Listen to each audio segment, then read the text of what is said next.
Hello, and welcome to Go Fund This, a podcast from Nerds Domain. In these episodes, we'll be talking to crowdfund project managers about their projects and what excites them. Come listen as we talk about the passion they have for their project.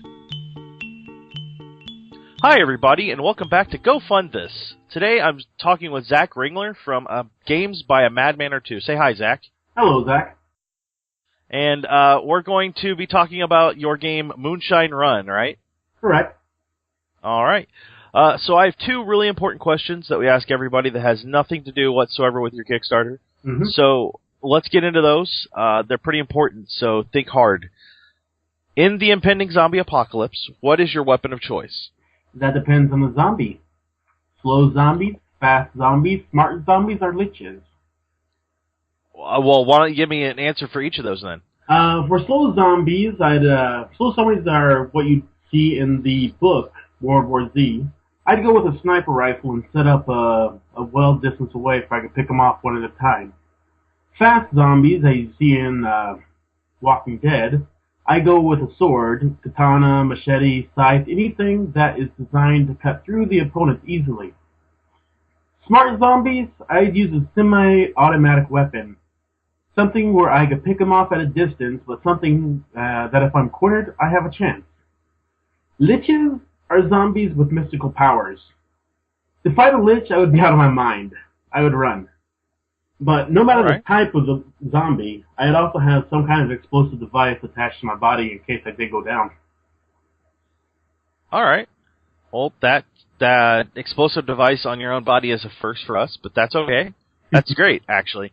So, second question.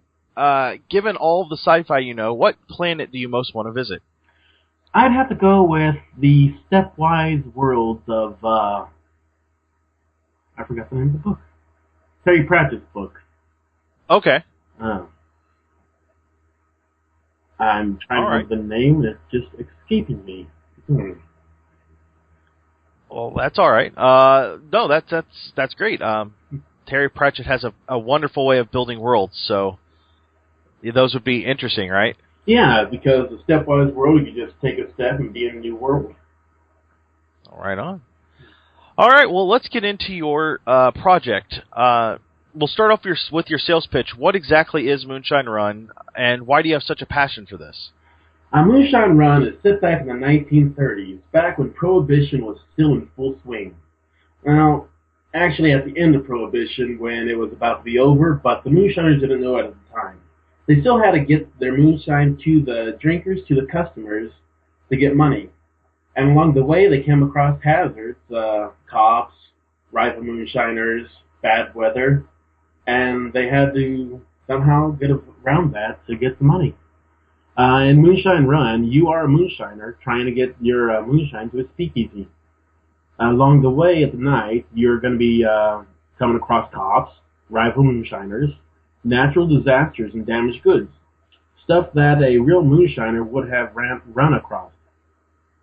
The passion I have about this game, I guess you could say, is that I feel like an outlaw sometimes. The reason for that, when I originally went into college, I was going to be a criminal justice major.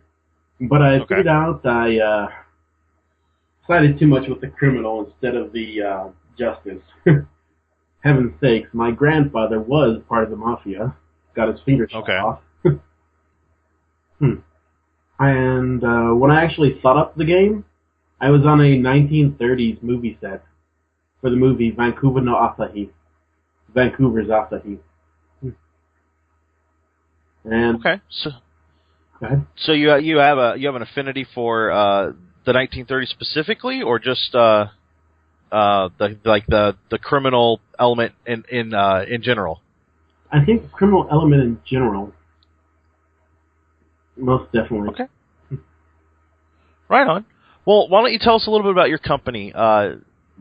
Games by a Madman or Two. How long have you guys been around, and is this your first game?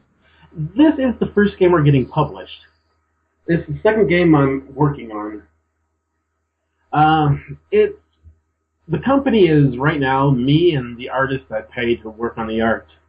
Originally, it was going to be two people, the first person ran off because he didn't want to deal with all the troubles and time it takes to make a game. Though the name actually came from him, because for him, I've always been a madman coming up with these crazy ideas. One night when we were in Indianapolis, he got this beer that he didn't like, and I suggested we give it to a homeless guy. So here we were around 10 o'clock at night, driving around Indianapolis, looking for some homeless guys to give this beer to. Finally gave it to some homeless guys, and one was shouting at us something. We didn't hear it because we were driving.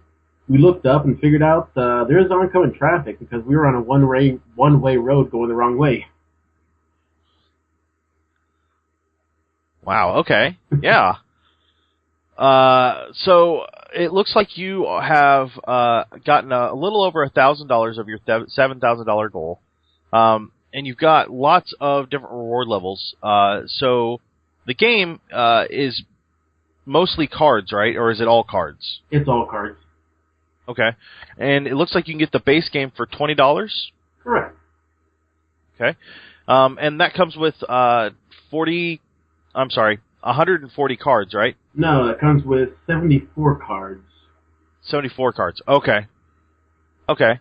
And that's everything you'll need to play the game. Are there expansions planned for this? There are no expansions planned for this game.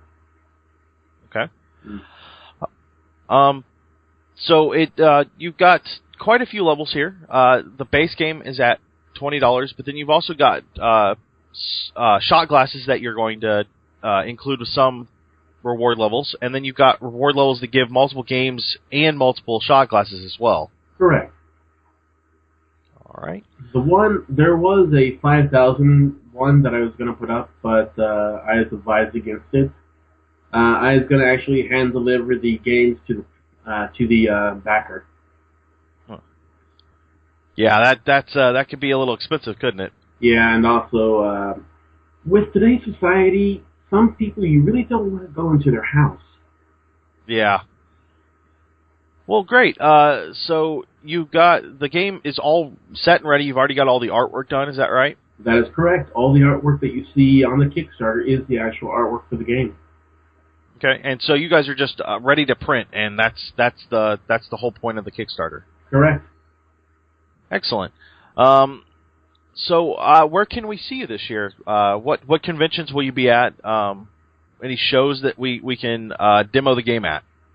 I would love to come to Gen Con and demo the game, but right now the only demos I'm going to be doing are over here in Japan where I'm working. Okay. I'm actually over here in Japan teaching English, making this game in my spare time. Okay. All right. Well, we can find you on Facebook.com/MadmanR2. That's the number 2. Correct. And you guys are updating that pretty regularly with new information about the game and what's going on with the Kickstarter? Yep. Last update was... Oh, that's the pinned one. It was 2 days ago. I didn't update that. Okay. And we can find you on Twitter at B_S_Knight, KNIGHT. D. Right? Did you say D or C? Oh. B. D. D. Okay.